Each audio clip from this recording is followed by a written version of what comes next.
Hello everyone, Radhe Radhe. Phagun मास के शुक्ल पक्ष की एकादशी को आमला एकादशी के नाम पे जाना जाता है। इसे आमलों की एकादशी या रंग भरी एकादशी भी कहा जाता है। फागुन का जो महीना होता है ये रंगों का महीना होता है। फागुन के महीने में रंगों से होली खेली जाती है। इस एकादशी को रंग भरी एकादशी के नाम पे भी जाना जाता है। और आमला एकादशी इस वर्ष यानी 2025 10 मार्च को है। भगवान श्री हरि विष्णु जी के साथ साथ आमले के वृक्ष की भी पूजा करने के भी विधान है। हिंदू धर्म में आमला एकादशी के विशेष महत्व बताया माना जाता है कि इस एकादशी पर आमले के बीज की पूजन करने से फल की प्राप्ति होती है। तो अगर आपके घर के आसपास आमले के वृक्ष है तो वहाँ पे जाके भी आप पूजन कर सकते हैं। तो देखिए, श्री हरि विष्णु जी के बाल स्वरूप लड्डू गोपाल जी है, तो हम लड्डू गोपाल जी की सेवा करते हैं। आज के वीडियो में हम जानेंगे आमला एकादशी के दिन हम अपने लड्डू गोपाल जी की सेवा कैसे करें। आमला एकादशी के दिन सुबह सुबह स्नान आदि करने के बाद घंटी बजा के या ताली बजा के हम अपने लड्डू गोपाल जी को जगा लेंगे। जगाने के बाद सबसे पहले हम जल का भोग लगाएंगे।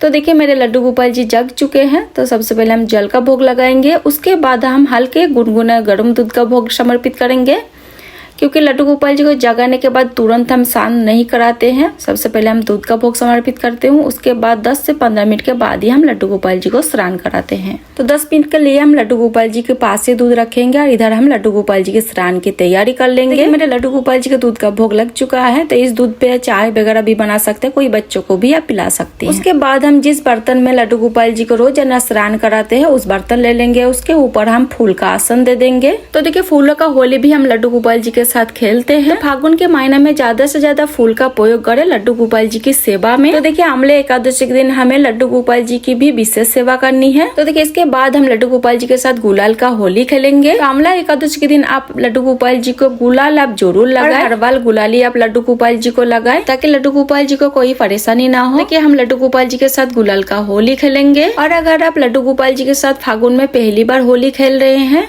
तो सबसे पहले लड्डू गोपाल जी के चरणों में आप गुलाल डालें। मैंने फुलहरा ध्वज के दिन लड्डू गोपाल जी के चरणों में हम गुलाल लगा दिया था, इसलिए लड्डू गोपाल जी के साथ सीधा हम गुलाल का होली खेलूंगे। तो देखिए, गुलाल लगाने के बाद हम लड्डू गोपाल जी को आमला एक तो जल से हम स्नान कराएंगे। तो देखिए, आमले को छोटे छोटे टुकड़े करके काट के हम उसमें जल डाल के रख दिए थे, उसी जल से हम लड्डू गोपाल जी का भी स्नान कराएंगे। तो देखिए, आमला एकादशी के दिन आमले का सभी प्रकार से हमें प्रयोग करना चाहिए। आमला तो जल से स्नान करना चाहिए, आमले का पूजन करना चाहिए, आमले का भोग प्रसाद ठाकुर जी को समर्पित करना चाहिए और खुद हमें इस दिन आमले का सेवन भी जरूर करना चाहिए। आमले के सेवन करने से बहुत प्रकार की बीमारी दूर हो जाती है और अक्षय फल की प्राप्ति होती है। लड्डू गोपाल जी को स्नान करने के बाद कोई भी सॉफ्ट टॉवल से अच्छे से हम पोंछ लेंगे।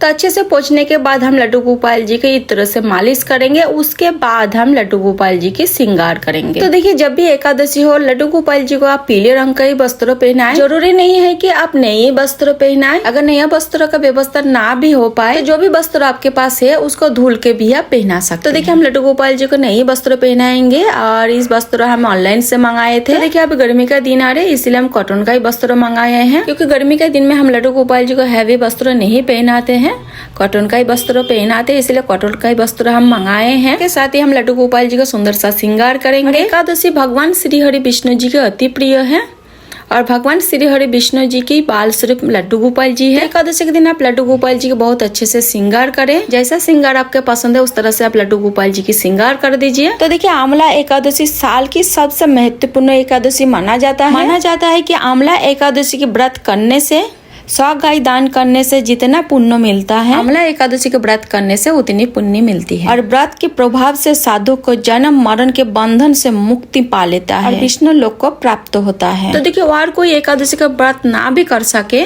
तो आमला एकादशी का व्रत आपको अवश्य करना चाहिए, ताकि सभी एकादशी का फल प्राप्त हो सके। और अगर आमला एकादशी का व्रत आप कोई कारणवश आप नहीं कर पाते हैं तो आमला एकादशी के दिन पूजन आप जरूर करें। तो देखिए, मेरे लड्डू गोपाल जी की श्रृंगार हो गया है। मेरे लड्डू गोपाल जी की श्रृंगार आपको कैसे लगा कमेंट करके जरूर बताना। कि चौकी पे हम पीले रंग का आसन बिछा देंगे। उसके बाद हम लड्डू गोपाल जी को विराजमान करेंगे। उसके बाद हम पूजन करेंगे। देखिए, आमला एकादशी के दिन लड्डू गोपाल जी को इत्र से आप जरूर दे। आप इत्र से मालिश कर सकते हैं, पोशाक में भी आप इत्र लगा सकती हैं। तो देखिए, फूल के आसन देते हुए हम गाय माता को भी विराजमान कर लेंगे। उसके बाद हम दीपक प्रज्वलित करेंगे। तो शुद्ध देसी घी का हम दीपक प्रज्वलित करेंगे। चाहे तो तिल का तेल का दीपक भी प्रज्वलित कर सकते हैं। तो धूप दीप हम प्रज्वलित कर लेंगे। उसके बाद हम दीपक का पूजन भी कर कर लेंगे। आप ये पूजा घर के मंदिर में भी आप कर सकती है या फिर अलग से चौकी लगा के उसके ऊपर पीले रंग का वस्त्र बिछा के भी आप पूजन कर सकती है। उसके बाद हम लड्डू गोपाल जी को पीले चंदन से तिलक करेंगे।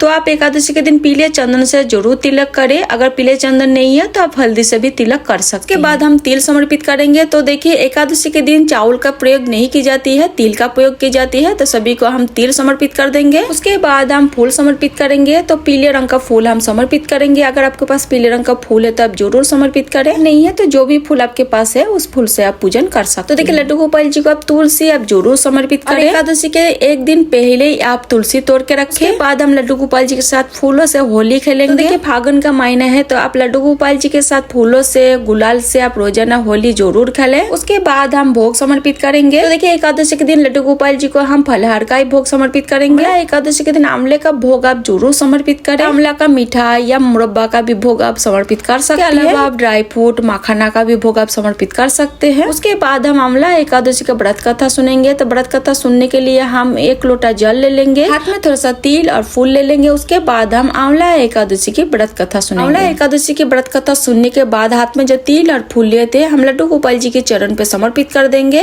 और थोड़े से तिल हम लोटे में भी डाल लेंगे। तो इस तरह से मेरा व्रत कथा पूर्ण हो जाएगी। साथ ही हम दक्षिणा भी समर्पित कर देंगे, क्योंकि दक्षिणा हमें पूजा में रही कमी का पूरा करती है। तो दक्षिणा आप जरूर समर्पित करें। तो देखिए आंवला एकादशी की व्रत कथा सुनने के बाद हम आंवले का दीपक प्रज्वलित करेंगे। तिल के और फूल के आसन देके हम आंवले का दीपक प्रज्वलित करेंगे। तो देखिए अगर आपके पास आम के पत्ते हैं या अशोका के पत्ते ले सकते हैं, कोई भी शुभ वृक्ष के पत्ते ले सकते हैं, उसके ऊपर आप आंवले के दिए रख के भी आप प्रज्वलित कर सकते हैं। तो आप कोई भी शुभ वृक्ष के पत्ते ले सकते हैं। तो देखिए 5 दिए यहाँ पे हम बना लिए हैं और दिए कैसे बनाए जाते हैं इसका वीडियो भी मेरे चैनल पे मिल जाएगा। इसका लिंक मैं डिस्क्रिप्शन में दे दूंगी, वहाँ से आप देख सकते हैं। आंवला एकादशी के दिन आप जितने तरीके से आंवले का प्रयोग कर सकती है उतनी तरीके से आप आंवले का प्रयोग जरूर करें। आंवला तो जल से आप स्नान कराएं, आंवले का भोग प्रसादी आप समर्पित करें, आंवले का सेवन करें, आंवला दान करें। देखिए दीप दान का विशेष महत्व होता है। तो आंवले का दीपक बना के आंवले का दीप दान आप जरूर करें। तो देखिए यहाँ पे हम 5 दीपक बनाए हैं। तो आप 2, 5, 7, 9,